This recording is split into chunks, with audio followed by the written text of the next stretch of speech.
Hey everyone, welcome to Dude Soup. We're going to talk about God of War today. Pretty much just God of War. We all played the game. We all have various thoughts on it, so we're going to share those. Also, heads up, it's going to be a bit of a shorter podcast because we only got one sponsor this week. But we hope you enjoy it. Welcome to a fatherly bowl of Dude Soup. It's affordable. You just get crazy drunk. Scissor is the actual cough syrup ingredient used to what is created, or what is known as lean. So scissor is in lean, and lean is in Houston this year. Better to rap about with scissor codeine. as That's opposed scissor. to lean. Sprite and Jolly Rancher candy. I thought it was grape soda. Is in lean. That's just your racism. Maybe. Welcome everyone to a fatherly bowl of Dude Soup. This one's going to be a little different because we only have one sponsor. So it's going to be short, real quick. Yeah. I'll get to introductions in a minute. I thought that was the sponsor. No. The sex store down the street won't let us in anymore. They've been blacklisted because they blacklisted us. How does it feel? Our sponsor for this episode is Dollar Shave Club. For $5, you can get the Daily Essential Starter Set at dollarshaveclub.com/dude. That contains a lot of goodies that we'll get into later. But let me introduce my panelist of father figures. We're all fathers now that we've mostly finished God of War. I'm still a few steps behind, but first is top dad, James Willems. Hello. I used to be a power bottom dad, but now I'm a top dad. Yep. I feel much more comfortable up here at the top, looking down on my boys. The air's thinner up there. You got to watch out. You don't want to pass out. Top bottom dad, Adam Kovic. Full of dad jokes like, hey, who's your young friend? She coming over again? That's not a joke. That's not. Can I get her number? No. I'll drive her home. Are these just things your dad said? It's just, I was He wasn't doing around. creepy dad stuff. Dad jokes. Dad jokes. Hey. Absentee father of the year, Omar de Armas. Back there somewhere. Somewhere. Omar is beat me. it. Oh! Hey! You got to get a light on in that room. Cool. Yeah, there's lots of lights in here. I just got to color correct that camera, I guess. You Bones. look like DJ Man. Yeah, That's did awesome. you see? He's like, Yeah, Bones, you got to hit him with your cell phone flashlight every time you go to that camera. it's a bad idea. that's Bones' job for the next hour. Your flashlight, Yeah, just boy. boom, right in the eye. Oh, man. And oof, What's up? I'm not going to flow off of that one. Father of the year, Tyrone. Over there. You don't have to stare at the camera. Oh, the camera Camera's wasn't got even set up adjusted, yeah. to show Tyrone. Tyrone, Oh, well. It's Tyrone's first time on Dude Soup. He's a little transfixed by the cameras. He'll warm up to it. Hey, Tyrone, how you doing over there? I'm not going to do the voice. I am doing well. Ah, yes. Hello, children. I like that you put a microphone on him. That's Well- good. That's movie detail right there. Yeah, somebody on Rooster Details, post that up. I think I would love to do that, Lawrence. We're workshopping ideas right now live on the podcast where we could submit shitty because they always do on Reddit. They do subreddit of the day. If we could do shitty subreddit of the day with you, where James and I can throw the Reddit, the subreddits that we hate. I only have one nomination. It'll just be the Well, same one every yeah. week. Is that not hard netting? A little No, I mean subreddits are a little. Well, hardnetting is a celebration of all things Yeah. on the internet that can only exist there. This would be a Actual hatred. condemnation. Yeah. I mean, we got 3 hours a week on Funhaus TV to do whatever you want, man. That's a great idea. Yeah. Okay. That's one of those ideas that sounds awesome, and then 3 weeks in, you're like, fuck, I'm out of subreddits. Yeah. Same one every week. Well, it's what was it? The life hacking with G4. Oh, You yeah. get one idea. That was me. Yeah, Yeah. that was my thing. Someone else went into the meeting, brainstorm meeting for G4 Television for new segments, and someone else who I love and adore came in and was like, you know, I went to the grocery store earlier today and noticed that the bacon costs less in the salad bar when it's all crumpled than it costs if you were to buy bacon and make it yourself. He's like, so if you want to get a bunch of bacon, you should just go to the salad bar and just fill a whole container with bacon. That's what I'm going to do. And then the producer said, James, you make that show. And I said, what about the other stuff? And he was like, I don't have any other stuff. I'm sorry. So then I had to come up with ways to hack yourself. How many segments of that did you do? I think like at least 10, Oh, several months worth. Yeah. I can't even think of one life hack to give you. Like, I guess maybe if you rub your pits a little bit, you'll stay warmer. But I got that from Batman Begins. So. Yeah, no. I remember there was the eat a like really disgusting oily breakfast burger after being hungover, because that'll help you get rid of a hangover. It's kind of a placebo. And then I did one on sleeping, like conscious sleeping. What is it? Oh, lucid dreaming? Lucid dreams. How to hack your dreams didn't work. The best hacks never work. Yeah. But you can hack things with an axe. God of War, that's what we're talking about. Yeah, let's talk about it. Yeah, so there were plenty of opinions flying around the office, most of them good, or rather they would change as people would play the game. We never really talk about games much anymore, so let's do that right now. I think this is one of the rare times too where most everyone in the office was playing the same game. Like I think that happened for a moment with Sea of Thieves. Well, A little bit with Destiny. It's not Overwatch or anything. Destiny, yeah. Yeah. That came and went though. Like this is like a lot of a- effervescent experience. It's a single player game that we're all playing it. I mean, it was fun just everyone to be like, "Are you at this part yet? Oh, you're gonna love that part," and like, or mostly James and I being like, "What the fuck is this game? I don't get it." kind of reminiscent of Demons and Dark Souls in that way. I'll get more into that in a minute, but there was that experience of like checking in with your friends, be like, "What boss are you on? How did you beat that?" sort of thing. So yeah, we're gonna just basically talk about it. Just as a forewarning, since we only have one sponsor, this podcast is gonna be a little shorter than usual. But yeah, we're just gonna chat about God of War. So I got some notes here. Sure. I don't know what you guys want to start with. I got some story notes, some gameplay notes, some concluding thoughts. Where would you guys like to start? Well, I'll start with my initial reaction before playing the game of concerns about what, like when I first saw that trailer, I was like, so he's just in Norse mythology now? Like, how do Well, you... also, what's your backstory with God of War in general? Yeah. Love it.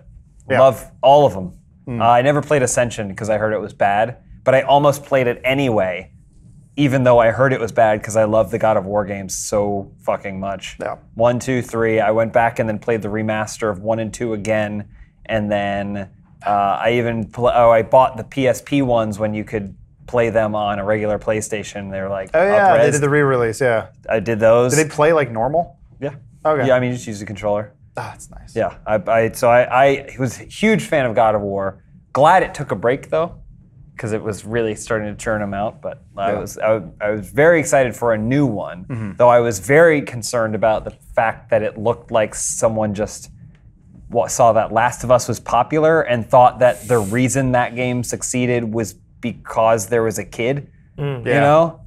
Emotional friend, add it to the game. Yeah. Who you're probably not going to really control. What do we have in the closet that we haven't used in a while? Yeah. And there's this, big dude covered in white ash. And you're like, get out there, buddy, and here's Yeah. a beard. And you'll knock it out. Though I am pleased to say, just first off, that I am glad that there was a gameplay element to the inclusion of that character. Because, like, again, I talk about Last of Us being a cinematic experience that constantly broke the immersion for me. Yeah. Like when it tried to resolve being a game and being a cinematic experience, and it's like I'm desperately trying to hide, and then Ellie is standing 2 inches away from a clicker who, for some reason, can't see her but can see me. Like that to me is like, well, that wouldn't happen in a movie. It did have a funny. Sorry, I don't want to interrupt too much. No, but that's it. there's a funny. Artemis, what's his name? Arturus, or the What? kid's Atreus. name? Atreus glitch moment where someone basically, a wolf knocked him into a mountain. I got into a fight. Yeah. And I was like, kept hitting square, and he's like, he kept doing that like Tarumba or whatever, and he's like, I'm like, boy, like where'd you go? Oh. And then it wasn't until finally I climbed a wall that he magnetically strapped himself to my back. Really? Yeah. But he just kind of like came out of nowhere. It was almost like the Leviathan axe where he just went, it just like came on him like, there he is. So I was like, good on the game for having a character that can break and disappear and then still fix itself. I was like, that's actually Well, there was pretty good. one point where he pinned me in. I saw that. Yeah. I climbed up somewhere, and then he went, I tried to walk by, and then he locked in, and then I couldn't get out. I couldn't get out. He had basically pinned me against a wall. I was like, boy, move, boy, move. But he couldn't. And so I think I had to restart from a checkpoint because he was not going to go. Weird. But go ahead. Oh, it's just saying weird. That's all. Yeah, I was, but the game is really good about sliding him when it's important. You notice he disappears like a magic trick. Yeah. He slides out of the scene and then he just reappears wherever you want. So you can't do shit like leave him on an elevator. I managed to break him once. There's one point where he like goes ahead and then you can turn this crank and then a thing rises up. Yeah. And then if you throw your axe, it'll freeze there. And I did it and just walked away. Nice. And he couldn't. Yeah. He couldn't. Oh, they like, didn't Father? just warp him to you? no. Well, I mean, I didn't he'll- leave and reload in a new area, but like, Yeah. I just saw him staring at me as I The walked game away. tries to compensate for that sometimes when it's like, he'll be behind a wall and then you're Yeah. like, square, square, square, and they'll just shoot arrows through the wall. And you're like, Yeah, yeah. that's fine. Yeah, I don't care. Yeah. As long as he's shooting where I'm looking and it's working pretty well, cool. Yeah. Well, it's There's a lot of brilliance about it. One is that if you're just shooting at anything, the arrows hit walls. But if you're shooting at something that needs to be hit with an arrow, it will go through and hit. Yeah. So there's like some doors you have to open, some bridges you have to activate. I'm glad, unlike like James's complaints with The Last of Us, that it feels like a video game first and foremost. Yeah, there is actually and a game to it. It does have a engaging, interesting storyline attached to it, but first and foremost, that was my biggest worry when playing it. I was like, is this the combat? Is this what we're doing now? Is it going to be this slow thing? Oh, thank God, it finally became like it rolls up. Yeah. the way we talked about it was like I was talking to James. Like to me, at first, it feels like someone saying, "We're going to make God of War Dark Souls now," and by the end, it becomes Zelda. And I'm okay with that. I was okay with Sony making their version of Zelda and it starring Kratos, because that's what it kind of feels like to me. So that's kind of interesting. There are a couple of Zelda's an apt comparison, mostly.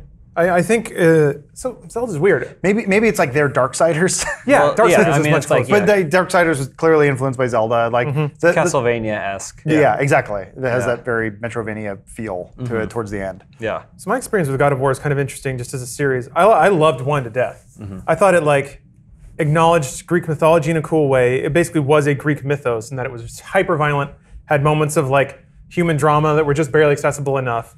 There was like betrayal and all this stuff. 2 and 3 felt kind of gross to me because in 1, Kratos had motivation and a character arc. In 2 and 3, he was a homicidal psychopath, which is cool. The games don't shy away from that. But I thought it was weird that we were like playing as Kratos. And there are moments in 1 where they make it very clear he's a bad man. And then as the games go on, they try to justify what he's doing by saying, no, the gods are corrupt. He's actually fighting for the people or whatever.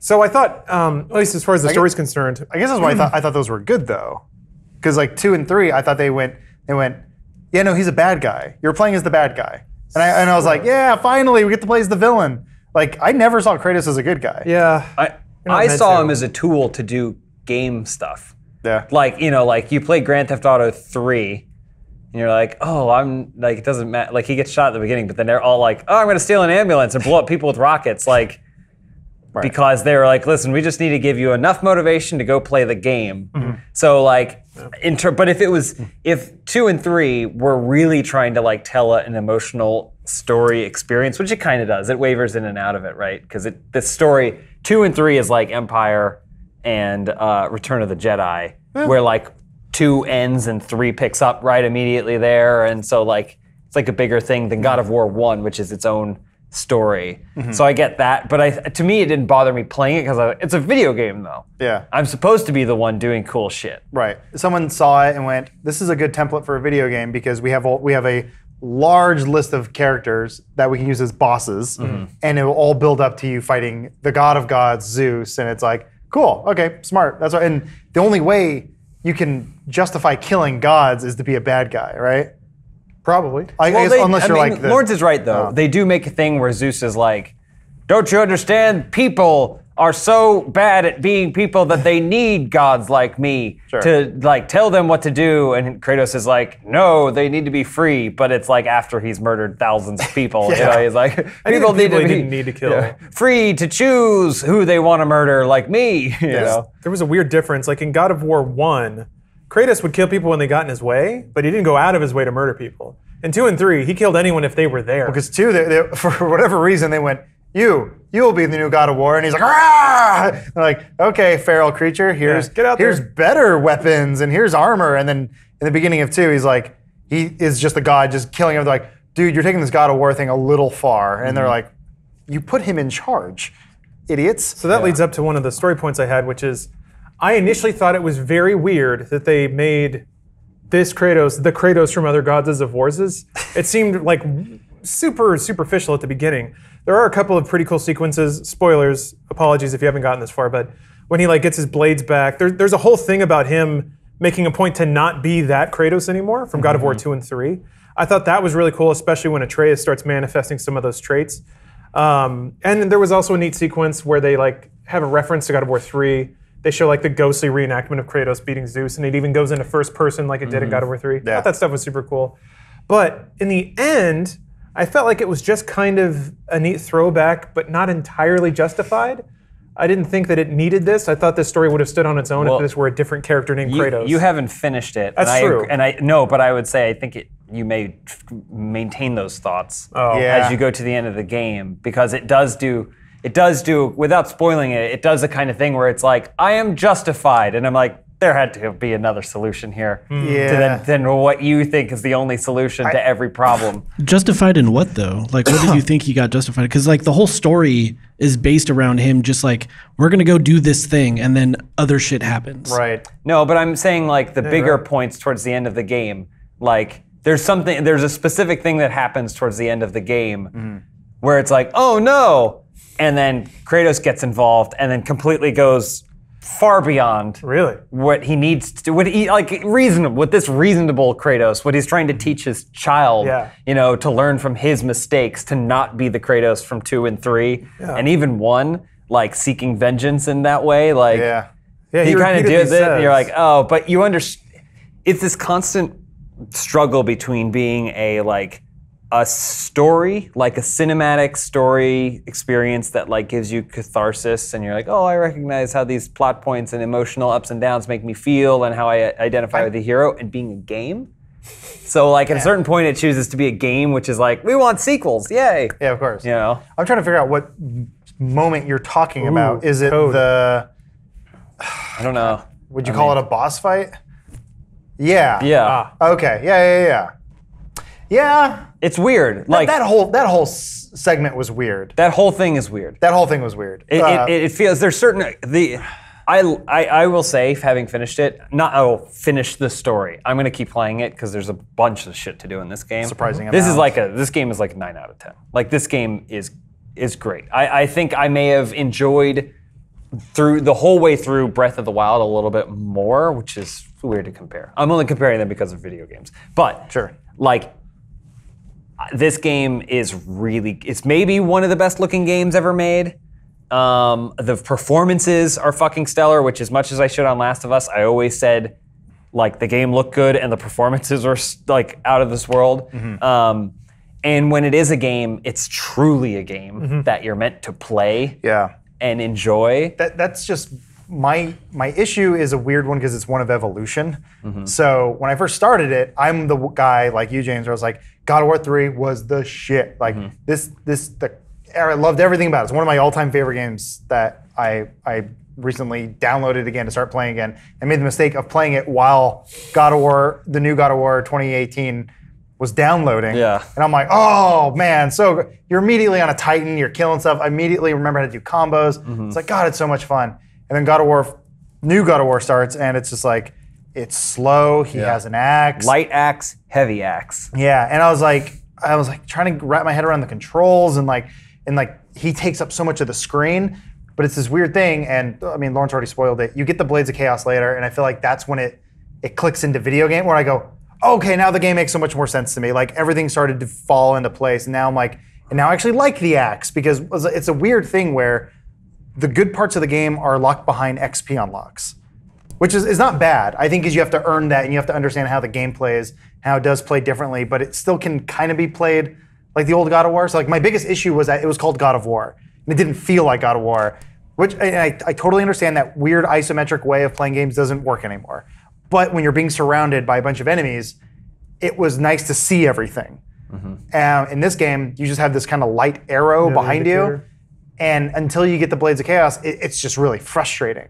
And then I think I let out a sigh of sadness, like in one of the earlier parts where Kratos just got killed by a Draugr with a sword, and I went, so this is Kratos now. This is what we did to him. Like this is it. But by the end of the game, you're like, oh, I'm a fucking badass again. Yeah, I feel good. It's weird too because part of it was like, oh, it's cool. Like he's old, he's tired. Sure. So you can't just hit square, and he can't just do a whirlwind of fire blades for 100 years and kill 1,000 guys at the same time. So you're like, oh, he's old, he's tired. It like kind of makes sense. But then there are other points in the games that you're not controlling where Kratos does outlandish, amazing old Kratos stuff, like leaping from like things and falling from a mile in the sky and just hitting the ground and whatever, and he just goes oof and then gets up and keeps going. Like he's a god too, so he doesn't really. He still has well, that's weird. It's like it makes sense that he feels like he's an older Kratos in this, except he's only older in the capacity that they changed the combat mechanics of the game. Right. He's not really older in any other way. I don't know. the whole thing it's kind of a struggle. It's a push and pull between cinematic experience and being a video game. This one is probably the closest of like a lot of these games, like the Uncharted's and stuff like that, where I'm like, I feel comfortable saying that this is absolutely 100% a game. Still has a lot of cinematic stuff that sometimes pulls away from the mechanics. Like you said, the first time I like lost a fight because I couldn't see that the enemy in front of me was attacking because the camera angle is so low and cinematic. Makes sense from a viewing perspective of seeing this beautiful world around you. But from an actual combat mechanics perspective, it's really frustrating when you don't see that the wind-up animation for the bad guy is happening on the other side of Kratos, or you can't see that people are coming behind you. It has those little arrows, but they're basically useless. You know, like you just know, you see an arrow turn red, you just tap X and hold a direction and start rolling. It's an FOV slider would have been kind of nice, I guess. Yeah. So there's stuff like that where, you know, we were talking about Batman. You know, you play Batman, you feel like Batman. You want to be in the circle of bad guys that the camera pulls back so that way you can see every single dude. And their AI is almost kind of synced up so that way they know that There's a rhythm to it. if you have the double counter, 2 guys will attack at once, but it'll never be 2 guys attacking at once and someone throwing a barrel. Like the game knows that. There was an amazing moment where I was playing last night. You know, you find like the werewolves later. I went to it's like Niflheim or whatever I don't know if you got that. There's a level where it's just like this mist that's like slowly killing you. Okay. I have one more codex piece to find before I can go there. It's an interesting mechanic because you go to this world slowly killing you, and you have to collect these rare orbs or whatever, I forget what they're, fragments or something, but they're for like crafting or whatever. They're called echoes. Echoes, yeah. Yeah, soul echoes or something. Yeah, mist echo. echo. Or whatever. But you can only get so many before your life goes. So it's this weird interesting trade of like, how far do I go into this level before I have to run back and collect everything that I have? And I just try to go further and further. There's a part where you have to kill the enemies before you can open the chest, and the chest will give you a bit more time to run around. But there's a werewolf, and I think the game just decided you're not playing anymore because the werewolf just blindsided me. He I tried to do a chain attack, he dodged it, and then went, hit me. I'm down. So I hit square, had Atreus revive me, and then like a truck, the wolf comes off screen and just shoulder checks me, knocks me over, and it's like, no, you're dead. Stop playing. Oh, yeah. I was like, Jesus. Stay down. It was just funny because he's like, all right, I'm back up. Fuck. In no way in a million years would I have known that was coming at me because the camera wants to be right up on his shoulder blade. Yeah. And I was like, this is frustrating, but at the same time, I had a good laugh and whatever. And I'm at the point where the combat is now super enjoyable. Well, you can also find your enjoyment in this game, which is like a hallmark of a really good game. How do you mean? If you did this, you're like, I don't like this level. I'm going to go somewhere else and do a one-on-one boss fight with a really hard enemy. Or I'm going to go around and try and find 2 guys that come out of portals that you can fight at the same time. Or for even that fight, you can go back to the drawing board and be like, okay, what is it about my gear and my attacks that I can change to accommodate for this enemy? Yeah. Well, I didn't know that the werewolves will dodge grapple attacks. So now I'm like, oh, so I need to stun them first with the axe, and now it's like, I like or hit them with the bow. There's all kinds of alternatives. The game is it was almost intimidating at first of the amount that they give you. There's a lot going on. Yeah, but then I think this is why it's really hard, I think in our job, our day-to-day to juggle games. Because if I play a game, I need to just play that game. Because then I start to get mechanics mixed up from other games. Yeah. That's like when we played Destiny, I just binded it to feel like Overwatch. That's I think why I really wanted to beat this game and do the things that I wanted to do. I haven't been playing Overwatch, I haven't been playing Dragon Ball Fighters, I haven't been playing anything else, or Sea of Thieves. I haven't been playing anything else because I want to play this game, because I feel like if I step away from it and I come back, I'm going to be like, what are sockets? Yeah. Which sockets was I using? And all that whole menu is open to you from the beginning. It's showing you vitality stats, and you're like, but is that my life bar? And they're like, no, it's your vitality. Well, does that mean I take less damage? No, that's defense. It's all on this big chart. Wait, what does vitality do then? It increases your life pool. So wait. But so it gives you more life. But wait. That's what I thought. But what about because you can find Jotun's apples or whatever? 3 apples that permanently increases your bar. The amount of life in that bar changes with vitality. So what's the point of having a larger bar? It's a greater max Yeah. Correct. And Yeah, it's yeah. probably just like 30% increase on top of whatever your stat is. It's like taking a lot of vitality pills. So as someone who's never like sat down to beat a Dark Souls or a Bloodborne or like those like really stat heavy RPG fighting games types, you know, RPG adventure games, and finding those, like when people are like, oh, if you want to fight that boss, just make sure your Magicka is at 50 plus. Like you, poise. yeah. You won't need this other stat, which is a 3-letter abbreviation that I don't know what it stands for this whole thing. Or like, here's how your gear works. Basically, I know this from watching speedruns of those games. but But like those guys. this, I like God of War because if you can, there are situations where you want to challenge yourself and you want to fight an enemy that's specific to a certain thing where you want cooldowns and stuff. But for the most part, you don't have to. Like I think I had basically the same chest armor and waist armor for like most. I unlocked the one below the legendary rarity. Yeah. Which rarity is a weird word when you can buy it in the store, but like the not yellow one, and I was like, this is fine. I just leveled it up to 3 and went through the rest of the game. Yeah. You know? Yeah, that would be how- one of my complaints about that game is because of the way that all that stuff is staggered around the world, it's largely inconsequential what stuff you're doing. But 'Cause, I think to Lawrence's point though, it's there if you want it. Yeah. It's there if you want to optimize. It's RPG light. Yeah, And also, like, the alternative to it being inconsequential is that it's the exact same thing you already have, but with one better stat point. And that's how a lot of these games work. Like Destiny and Diablo will auto-generate loot and give you the illusion of progress.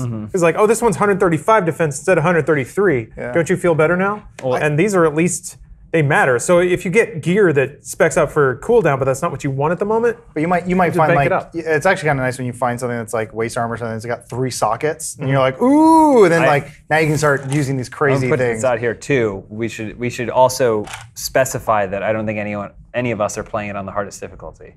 I'm playing on hard. And I started just on played on Give Me normal. God of War. I was like, I have to beat this game, so I'm going to play it on normal. Yeah. I don't do that with video games anymore. Well, what I So, typically, but I'm saying at the harder difficulties, I'm sure those fucking Yeah. armor things are Well, really important. each fight is a puzzle on Give Me God of War. We played it a little bit on Funhaus TV, but it does go down to, okay, how many of these enemies are there and when do they show up? There's also a mechanic in Give Me God of War where every enemy rages out.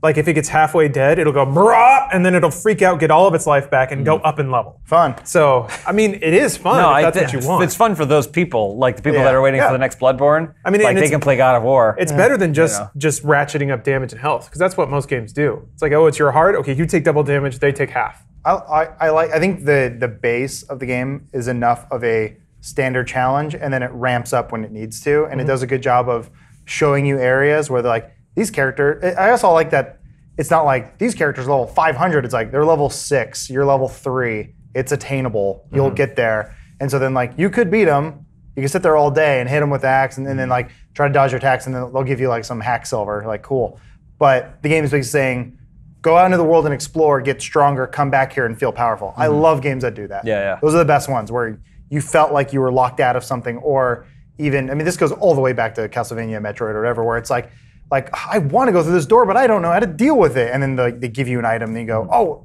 and you come back to it, and then you're like, now I feel I can go everywhere. Like, I don't know. That's the illusion of progress that I really like. Like when the game actually feels like it's expanding. I don't know, or I feel like I'm getting better. Yeah. So I don't know. Well, it does it in 2 ways, which is pretty cool. So there are the like mechanics-based gates. So this is a red door. You can't open a red door yet. But then also the World Serpent will like rise out of the water, so the actual water level goes down. So new areas appear, which I thought was a pretty brilliant way of adding geometry and areas into a place you've already been. Pretty smart. There's just so many smart things in this game. I also love mythology, like just as general. I'm big into Greek mythology, but I just like Norse mythology is super cool too. What's that? He's looking at a shield. Oh. Yeah, did you we're guys watching- notice that when you were playing? There's like 6 different shields that you get. I didn't- I had that. no idea. You can change your What? shield? How do you do that? How did he do that? I had no idea you could do that. Is that? Oh, you just hit A on the shield thing, or X or whatever. no idea. Yeah. Is it only, that has to be only. I had no idea. It's super cosmetic. That's only visual. Yeah, it's only it's all, cosmetic. okay. Yeah. Oh, I didn't know if it was like this one. I still didn't know. Yeah, also, I'm at the point where I still have my launch PS4 controller, and it's getting Yeah, sticky. And that's I'm just rough. like, this is a game where I'm like, a Valkyrie's charging at you, and it's stuck. It's stuck, and then she goes, "Rah!" Yeah. One punches you. I don't remember what I was gonna say. Well, it's a good time to remind everybody that unless you're Kratos, unless you have a beard of the gods, you should look into grooming products. We can help you with that with Dollar Shave Club. In fact, Dollar Shave Club actually has a pretty great offer. So they offer all manner of bedroom cleaning supplies, bathroom cleaning supplies. But you could probably stash a few on the end table if you have if you get exploratory in the bedroom. They have their essential starter kit. Comes with body cleanser, one wipe Charlies, which are ass wipes, and they are mint, and that's delightful. Shave butter and their best razor, the 6-blade executive, because what kind of executive would shave with anything less than 6 blades? Not this guy. Monster. And I've been doing it. I've been clicking over to the 6 blades, and I've never been smoother.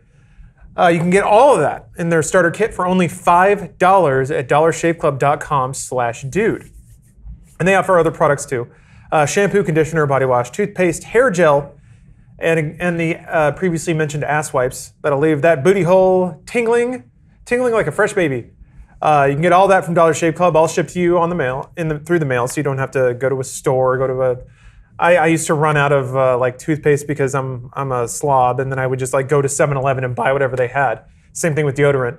Now, step up your game a little bit, and also stay at home, play more God of War. So again, you can get their starter kit, $5 for all those products at dollarshaveclub.com/dude. And if you like the blades or the wipes or anything like that, you can just keep them coming for a few bucks a month. Once more, that's dollarshaveclub.com/dude.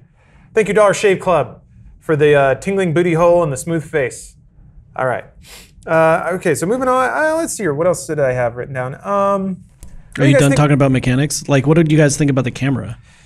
The whole like conceit of the camera. Oh, you mean like how the one movie... continuous shot? Yeah, I thought that's yeah. stylistically a very ambitious choice, and I thought they executed on it well. I think you could only do it in a video game. Yeah. Or you just stitch shots together. Yeah, it's fucking great. Yeah. That was super cool.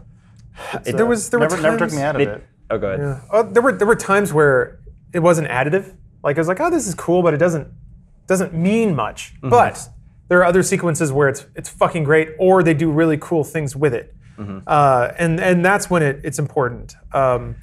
It was interesting to see them, like, basically see how they do the consistent camera plus still squeezing in loading screens when they need to. Yeah. So it's like Kratos has to hold open a door. It's so heavy, and then Atreus squeaks on through, and like the room's very dark. Yeah. And then you come in, and then all the lighting comes up. Or travel through this realm and run in a circle real quick. I was gonna say, yeah. There are some places where it's not hidden as well, but I appreciate the effort. I've learned to just put my controller down, go to my that's what I phone, do, yeah. and then the door. Oh, door appears. Yeah, there it is. It was just appear in front of you. Yeah. Just wait. But even then, they give you such a sparkle and light show. Like when you're basically opening the bridges and stuff. Yeah. I mean, also like to James's point about the like Norse mythology. I fucking love Norse mythology. Like, what is it? American Gods was like such a cool show. How they like sort of when they did the retelling of like all the Vikings that like poked their own eye out and stuff. Like, I just the Nordic art style is awesome. It just it's really well done in this game. It's weird. It's like sort of how Marvel's been influenced by it, or like their style of how they've done the Asgardian sort of worlds. I feel like it's not exactly like that in God of War, but it definitely there's sort of that astral sort of like influence there, and I'm actually really glad that they made it feel like their own interpretation of Norse mythology. Norse mythology. It is weird though, because the world is so devoid of life. Like, it's like, here are all these gods, but they don't have, like, gods generally are bickering and using humans as toys or what have you, but there don't appear to be any, like, what is there, they have no... Did they say that in the beginning of the game, why that is like that? Yeah, right. Well, so it's weird. There was a line implying that Ragnarok had happened. Nope. There's not. And then there's another line that says, well, it's going to happen, because when we have more games coming. That's when Odin fights the world serpent, whatever his name is. Midgardsamir? I don't remember. The guy who got... Fenrir? Is that him? I don't know. I only know other Norse mythology from Smite. Yeah. So like Tyr was like a major thing in this, and I'm like, the guy without a hand? Like, because I'm pretty sure Fenrir bit off his hand. That's a really fun thing too, where I like I was gonna say the Norse mythos Mythos. Jormungandr. I've never actually like read a book or a story or any of this. I just get it third hand from Marvel movies.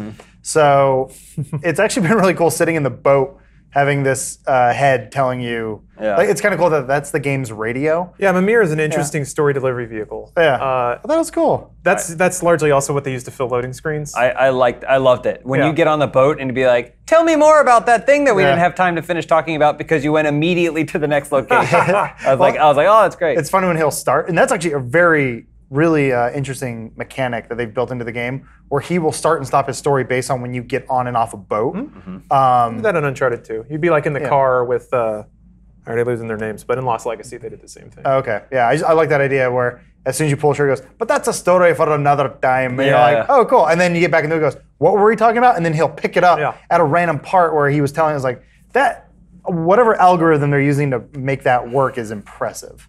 So, I don't know. I thought the same thing about the kid too. Like whenever they made the kid like deliver, like, oh, maybe we don't have the tools to do that yet. And it was always like, after you spent a little while looking at something, he was really good about telling you, okay, maybe don't fuck around too much because we'll come back. There was like one puzzle where Mimir and the kid were both trying to tell me what to do, but because there's not like, you can't click in the right stick and see what they're looking at. Like the kid was like, over here, except he was just standing in the middle of the area. Staring at a wall. And I was like, what? What are you looking at? I was like trying to line Kratos up with him to see what but it ended up being somewhere else entirely. Like it was just like, he was just doing his audio cue, but hadn't actually moved anywhere or something. I don't know. I still thought it was great. And I can't think of any point other than one section of the game where I heard anyone repeat themselves really. No. Like, there's just like when he was like, whatever. Oh, and Atreus kept going, whatever, every time he fired an arrow. That's probably my biggest gripe with the game, and it's not a huge one. Atreus' arc is kind of garbage. It's pretty. It's just because it goes like this. There was so much potential. So there's a part where Atreus kind of gets a big dick about being a god when he learns that he is one. And he starts like exhibiting old Kratos tendencies, which I thought, oh, this is fucking brilliant. He's going to become like old Kratos, and Kratos is going to have to be like, my son has become the monster I used to be. Sure. Now how do I deal with that? Oh, there's just so much loads of cool commentary there. And then they just tie it off real quick. Like, oh, nope, he learned that was bad and everything's fine. They don't even give it to him. Spoiler alert. They just go like, they're like, oh, I don't even remember saying those things. Right. Basically, well, they established kind of early on where he's like, I hear voices in my head. And you're like, where's this going? Yeah. It kind of doesn't. Some of it is laying groundwork for sequels. A lot of it is laying groundwork. It makes a lot more sense in the end when you're like, okay, when you kind of get the full breadth of his character. But the fact that he, all of a sudden, when he started being a dick to the dwarves, who are cool, I like those dwarves, and he was like, we don't want to hear your complaints anymore. I was like, where's the button where I smack my kid upside the head? Yeah. That's a cool moment though, right? How many games do you play where you want to smack your kid for being a little shit? Yeah. The fact that they got you, so there's I guess it did get a reaction out of it. I mean, there's two kinds of annoyance. There's why are you in the fucking way? Like, the mechanic thing. And they make him useful as a mechanic early on. And he's actually pretty mild-mannered early in the game too. So you actually like him. And then I first didn't like the dwarves. I thought they were kind of schmaltzy and kind of out of character for this world because they don't, like, they have weird accents. Well, he's like, lick my balls. Yeah, basically. Hey, fucker, what's up, you piece of shit? And then Sindri's all like, rollerblading? Like, what? Why would you say that? He's like basically Woody Allen. Yeah. Hypochondriac. So, but they grow on you. And then once you have emotional capital in those characters, they make Atreus be a shit to them. And it's like your kid being an asshole at a birthday party. You wouldn't just smack him on the back of the head and say, we don't fucking talk like that. Yeah. So it actually made you feel like you wanted to discipline this kid who was being a little fucker. I get my issue was it's because it goes up and then right back. And then he's normal because he is attached to Kratos as a gameplay mechanic, and you actually need him to progress through the game. So I thought they were going to be like, hey, your son, there's a part where like the kid gets, I think he's kidnapped or he's locked in a room or something, and like you don't have him for the brief. Oh, he gets sick.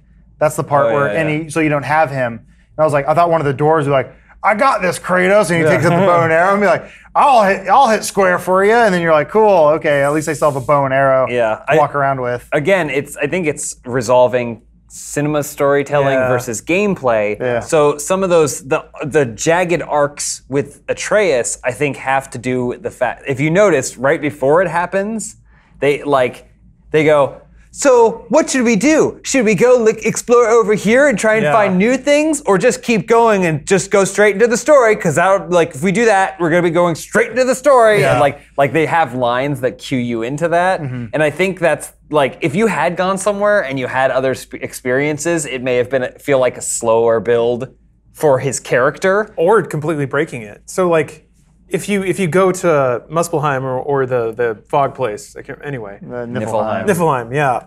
Atreus has pretty default lines there, where he's like normal, helpful Atreus. So to do that, if you were able to do that in the middle of his arc where he's being a little fuckwad, that would totally break the narrative storytelling. So they have to ramrod you down this hallway to get an arc wrapped up as quickly as possible to boot you back out to neutral status. And like I said, the game to me is as close to perfect as I think I can get in a game coming out today, where this is the first God of War, which I think this is the first one you could do this, at least of the 3 I've played, where when the game's over, you keep playing. Yeah. There was no world to explore. That was always kind of a downer of God of War. Like, new game plus, start over. It's like, like all my things, and I was so powerful. Sometimes have those like challenge rooms or whatever. I was like, I ain't doing that shit. Nah, I'm too old for this. I was like 18. This is a really cool game where like, oh man, Muspelheim is not for you. That's what that is. It's really awesome. Well, like all the Valkyries out there too is like I could look up where everything is on my phone, but I don't want to. You don't need to. Well, yeah, it's actually they sell you maps and stuff. Yeah, it's just a nice game to explore. Like it reminds me of games that I really liked growing up, and not a lot of games can capture that. I'm not saying it's doing exactly what the games I really enjoyed growing up, but I was like I like games that make me feel like I'm a kid again. Like that's cool. Like I really feel like I got like my money's worth. As more and more as these cinematic games become more and more popular and are like your only option, with disregarding Witcher 3, right, are like one of your few options for a closed single player experience. Like it's like, as someone who thought Last of Us was too much movie and not enough game, I'm excited by God of War because I'm hoping that like we're gonna find we're only a few short years away from that perfect thing that's gonna be like totally one of the best fucking stories ever told and an utterly satisfying game experience. Do you think that there is an unavoidable trade-off? Do you think that the two forms of like experiential gameplay and linear narrative storytelling, do you think they are fundamentally opposed? No, or is it about where you put the slider? I just feel like for the longest time, game developers and games writers have been mimicking the story structure that works for film. Yeah. And I think they need to find their own. I think they need to figure out whatever their own way to tell us. How can you tell a story in a video game? God of War is really, really close. How do you feel like this method of either story delivered gameplay experience compares to Breath of the Wild, which is pretty story light, like all the stories compressed into little cutscenes that you see, or something like Metroid Prime, which has almost no dialogue and all the stories told through little logs that you see in the environment. I mean, there's no one way to tell a story, obviously, but I think Breath of the Wild is mostly game.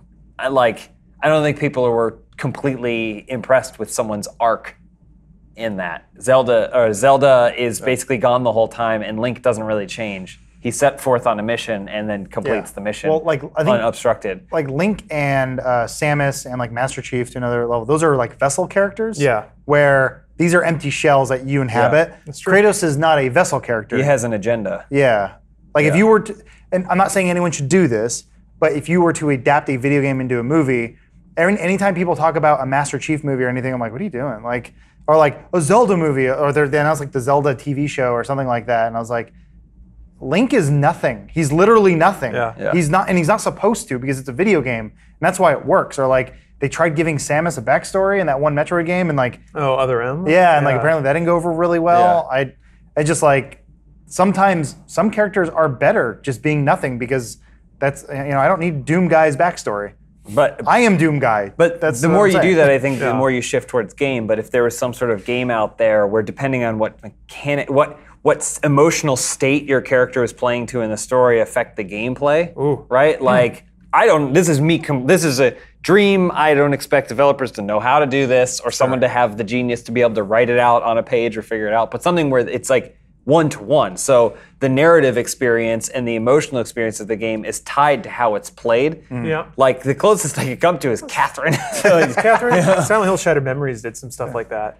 But the thing is, it's always a trick because you can change something, but unless you tell the player, hey, we changed this because of what you did, they won't know. They'll just assume that that's the game. No, yeah. But then when you tell them, it ruins the magic trick. So there's always that weird trade-off of like, how do you make sure someone acknowledges the actual machinery going on while not also leaving the smoke and mirrors But completely imagine bare. if in God of War, if when you were using the Blades of Chaos, it started changing his dialogue trees to be more aggressive and more like old Kratos. Now there's a way to get through the game either way, but when he's using the weapon of changed Kratos, Fable tried to do that. like but it's so ham-fit. I have no idea, but I think we're getting closer. Right. Like, Well, because right now we're in a video game development cycle or process of like numbers and ups and downs, and you're talking like quantum computing, where it's it's processing ideas that we can't fathom. Yeah, I'm excited for games that'll come out long after I'm dead. What's the game of Rick and Morty where you live in a man's life? Oh yeah. You put it on, you're like a small boy, and they're like it's like Bob or something. And then, like, what is it? It's like was it I think it's Morty plays it, and he gets cancer and he beats it. And then he goes back and works at the shop he used to work at, and he falls off and dies. the ladder. Yeah. Oh wow, Morty. Yeah, Rick's like, oh, you went back? Oh, that's a bad idea. Yeah. And then like I guess Rick plays in, he's like, he's going off the grid. Yeah. Like I think that's kind of what you're talking about, where it's like you play a game and you talk to someone about it, like you're talking so far in the future, we're like, yeah, when I played it, I was an ice drag. And they're like, really? I was a barmaid. Like weird, right? Like I just chose to do that. Like the game will just do whatever you're thinking. It's just a completely different. Talking about role playing, like pen and paper, except it requires a human being on the other side of things to interpret your input and give you a consequence. No, back. but I think I think at some point people will figure it out. I just think for the longest time people have been like, let's write a movie script and then figure out how to put gameplay mechanics in it. Yeah. I think that's David Cage is trying his hardest. Well, he's not. He doesn't even know what a gameplay mechanic is. He's like, so what do you say? They have a controller. What do they do with that? Oh, that's how they're supposed to control the game. Fine. Every 45 minutes, I'll have them hit X. Like that's his idea of gameplay mechanics. But like, Uncharted and those are like a story. Someone wrote out a script for it, but then they were like, okay, for the train thing, they'll control the character. But then it's just going to then it's going to go back into the script that I've written for it. And then in the next, this is a good scene where they're in the temple and the temple's falling apart. He'll have the controller for that. But something where it's like everything is kind of all determined. How many times during God of War was there like a cinematic moment where you're flying in the air and you're about to do something, were you ready to hit circle or triangle? Yeah. Like, I was constantly mashing the button when it wasn't telling me to because I felt like I But then needed there's to. sometimes where it doesn't tell you and you're supposed to do it. Oh, really? Yeah. a couple, like There's one moment where I was like, are you training me? And it's like, yeah, we were. which part? Wait, oh. There's like a fight that you're in, a cinematic fight. Oh, yeah. And then you're like, yeah. you're like, that. There was button. Well, That's in maybe that different. one. Oh, It I comes see. back later. Gotcha. And I was just getting beat up for a little bit, and I was like, oh, this is that. I'm and then I playing. did it again, yeah. Yeah, I kept waiting for just a giant triangle to be on the top or bottom. And this is not me shitting on the game. This is me expecting something and being disappointed that it wasn't there because someone didn't read my mind. And maybe I just missed it, but like when you get the Blades of Chaos, shouldn't the original God of War theme kicked in? That would have been cool. Yeah. Just something. I thought I heard it a couple times, but just that like the da da da da. I was Yeah. like just something a little bit. Yeah. At the same time, I respect them for just saying, no, this is a new direction. This is a new trilogy or quadrilogy. The score's really good in this game, too. Pretty damn good. I will say, though, like we said, it's not perfect because there are no boobs in the game anywhere. No sex at all. Well, not the sex. Listen, that's just icing on the cake now. There's no cake. There's no cake at the party. Well, hold on. Yeah. Kratos' chest is. I've been Man waiting. nips. Oh, well, that's what I'm saying. When you look at the detail only in his one. nipples, imagine that on a perfectly formed breast. I brought this up numerous times. God damn it. This game is the first that I can recall in gaming history to have areola bumps.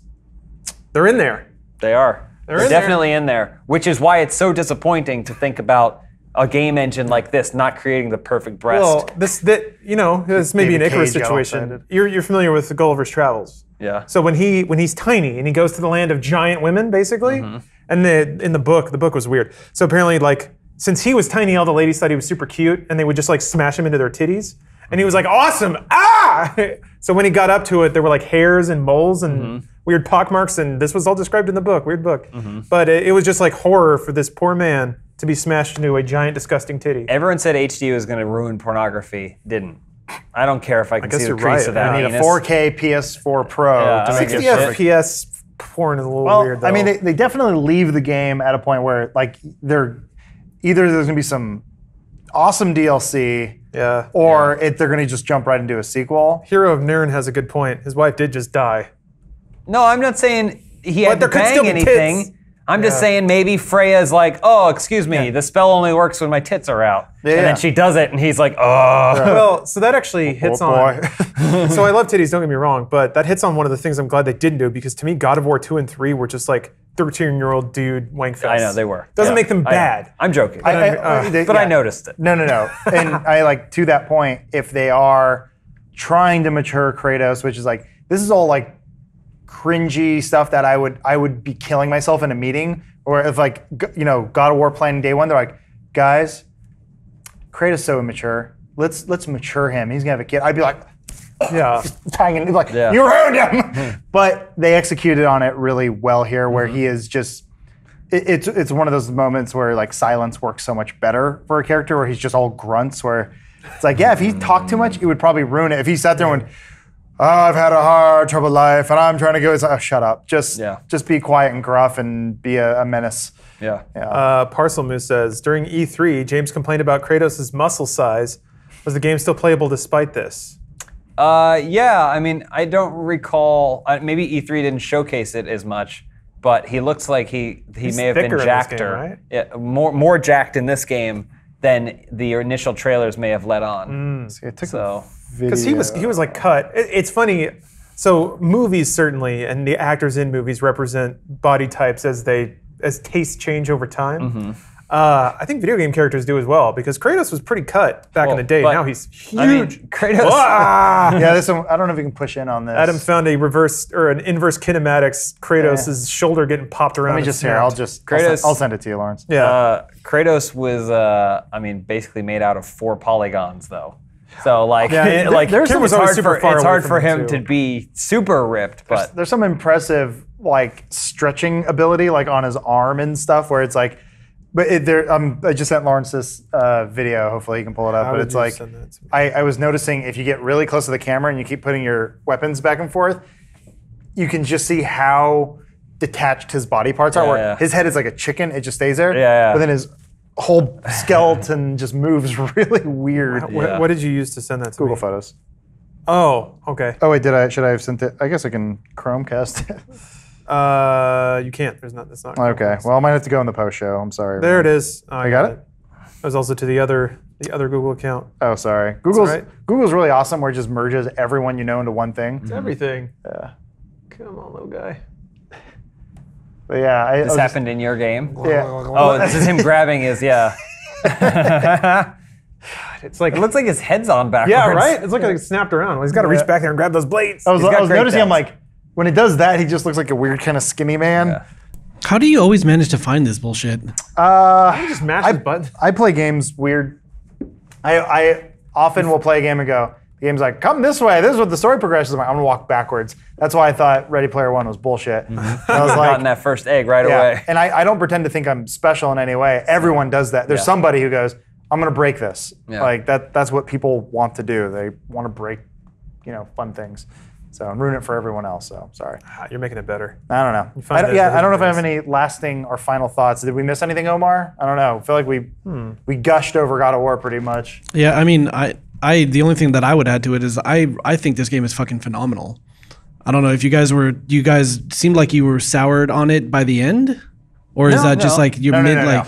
I do Not think soured. the story doesn't, and I wasn't at the end, and when it ended and I went, Yeah. like I had just taken a you- huge shit. I was like, I guess I'll just keep going. So Omar pointed this out, and I did it last night, Omar. But did you go back to the house?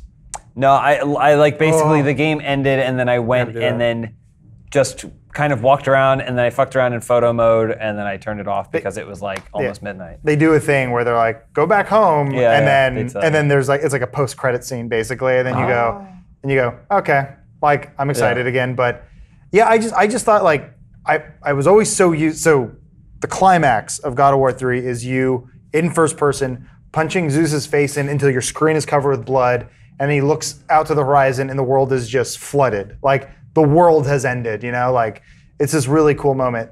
This game is almost kind of like, the ending's like kind of a wet fart. It's not bad, I'm glad, like that's mean, but it does just sort of, It does just happen. yeah, it just sort of before kind of you realize it even. It didn't feel like it built up to that large moment that I wanted. It was just sort of it was okay. I think again it has to do with the fact that the story sets up. Here is this guy and a kid going out with a pretty reasonable goal.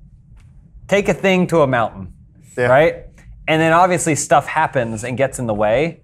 But then at the end of it, it's like, oh no, we did just that was it. It's not like oh, along the way we stumbled across this way bigger problem, and now it's spilled out. Like it's like if Luke Skywalker did join, like become a stormtrooper basically at the end of A New Hope, he's like, oh yeah, I did it. Yeah, like he didn't stumble across the bigger issue. Yeah. Or when he was done blowing up the Death Star, he's like, well, back to Academy, and it was like, but no, your goal probably should have changed. Well, there's hints at. I think, and again, it's setting up the next game. I totally understand them having, or DLC or whatever they want to do, setting it up. But I'm like, okay, they're leaving it for something else. But it is weird to have an ending that feels like the second of something, like in the first one. The first one, you would think, let's just do a story and then like whatever it is. But do you call this the first game? Like, is this God of War 1 in a new series? Yeah, I'd say so. I think to the extent that God of Wars 1 through 3 don't really matter, there's like nods, and I think that's pretty cool, and the nods are done well. But I mean that's kind of my big takeaway. And even though I haven't finished it yet, my feeling with the arcs that I've seen so far is that this game, the gameplay, have no complaints about. It's one of the most fun like action RPGs that I've played. The story misses some of its potential, but I think that's even a mark in its favor because most games don't even start with potential. It's just, here's the minimal framework for you to run down a hallway and shoot everything you see.